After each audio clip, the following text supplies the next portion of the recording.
पुरी रथयात्रा को मिलिबो यूनेस्को मान्यता। राज्य संस्कृति विभाग पक्षरु यूनेस्को तालिकार रथयात्रा रहिबा नै आरंभ होईछि प्रक्रिया।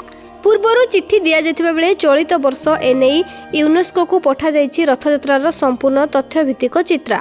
यूनेस्को को पुरी रथयात्रार सांस्कृतिक ऐतिह्य बा इंटेंजिबल हेरिटेज मान्यता पाई नामांकन दाखल सरिछि। रथयात्रा को यूनेस्कोर सांस्कृतिक ऐतिह्य मान्यता मिलिबो।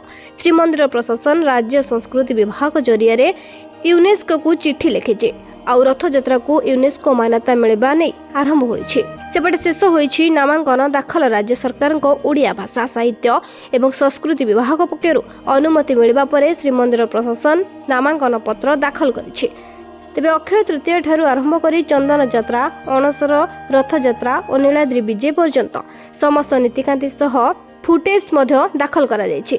सेपटे आसंता नवेम्बर रे प्यारिस रे बसिबाकु थिबा यूनेस्को बैठक रे विभिन्न देशर भोटिंग अपेक्षा रहिछि। एने श्रीमंदिर प्रशासन और राज्य सरकार प्रयास बेस स्वागत योग्य। तेबे हजार हजार वर्षर श्रीमंदिर परंपरा और श्री जगन्नाथ संस्कृति को नहीं चली आसिथिबा रथयात्रा को खूब शीघ्र यूनेस्को मान्यता मिलवा दरकार बोली बुद्धिजीवी माने मत दैछन्ति। Bureau report, Virja news.